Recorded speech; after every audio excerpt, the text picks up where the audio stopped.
So you're driving down the street and you see a Taco Bell and you think naturally, wow, how much would it cost to own a Taco Bell one day? How much money are those things making? Is it worth the investment? And is it accessible for someone like myself? And so that's exactly what we're going to cover in today's video and more.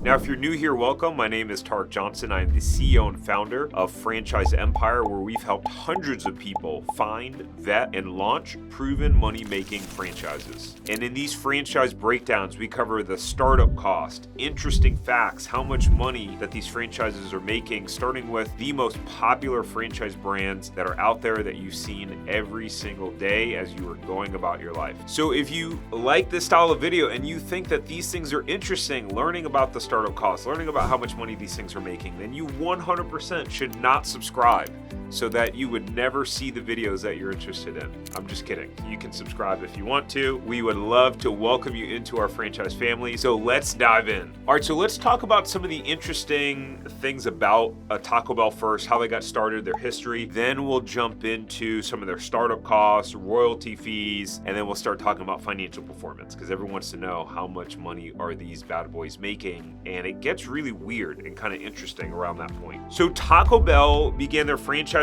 journey in 1964 after the founder Glenn Bell opened the first Taco Bell in Downey, California in 1962. What's interesting is that he actually had a bunch of taco stands that he operated under different names, just trying to figure out and testing what sort of Mexican food worked well and what was actually getting the attention of people and that they were coming back for. By the way, if you think numbers are interesting and you want to know what are some good franchises that are low cost, that don't cost millions of dollars to get open, but still produce seven-figure type sales returns, then I have a gift for you. I actually created something called my 5 low-cost franchises that all make $1 million. I have a whole 17-page PDF breakdown along with a video breakdown of those, and that is my gift to you. You can go grab them for free at franchiseempire.com/low cost. The link will also be down below. And what's interesting is that the first Taco Bell franchise was actually sold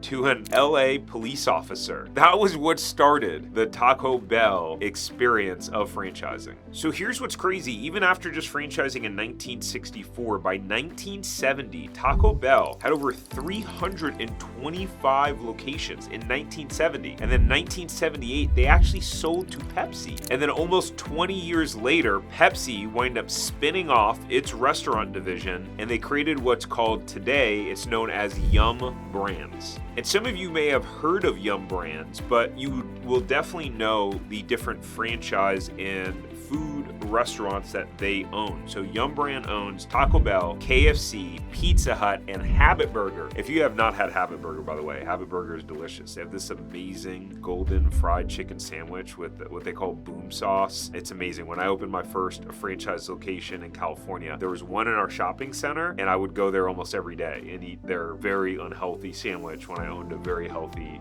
juice and smoothie bar. I know, weird. But today, Taco Bell has over 7,000 locations, 7,847 to be exact, as of 2024, up from 7,681. So they opened 166 new locations in 2024. Part of this is that franchisees do not have protected territories. So realistically, you could own a Taco Bell right here, and across the street, there could be another Taco Bell that opens up. It's actually something that you see often with 7-Eleven franchises. You'll have one that's on the northbound side of the highway and another one that's on the southbound side, right? And that's actually one of the complaints by 7-Eleven franchisees. But this is not a video about 7-Eleven, ladies and gentlemen, so we're gonna keep talking about Taco Bell. Here's what's interesting. Out of all of their locations, you've got 498 that are company-owned locations, but 7,349 are actually franchise-owned. Okay, so now you're thinking, how much does it cost me to open one of these things? Like, I'm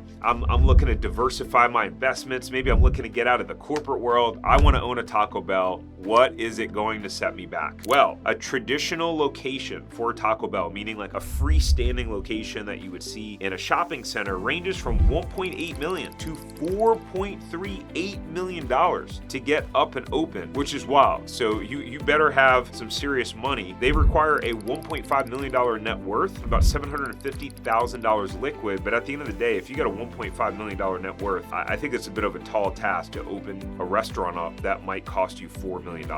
What's also funny is that in their FDD, their financial disclosure document, and they list all of the startup costs and the breakdown of the startup costs. So it ranges from 1.8 to 4.3 million, right? Under additional funds, that's usually where the franchisor will show like, hey, you're gonna need 3 to 6 months of expenses. So with an operation like that, you would think, well, that's a pretty significant amount of money, right? Not for Taco Bell. They put that you only need additional funds between $40,000 and $60,000. Isn't that wild? I would think it would be $400,000 to $600,000 in additional funds. Now, the other startup costs can vary. We're not going to talk about those. We're just going to focus on the traditional units, but they have locations in airports, college campuses, gas stations, and obviously those smaller locations are not going to cost as much money to get up and open. Now, in terms of their ongoing fees, their royalties are 5.5% that are paid weekly on gross sales. If you're not familiar, most franchise royalties are collected weekly. You basically give permission for the franchisor to pull the money directly out of your business banking account, and they do that every week. They're not waiting for you to write them a check. They also have a 4.25% national advertising fund. So what you'll notice is that all these big name franchises generally have a much higher advertising fund fee than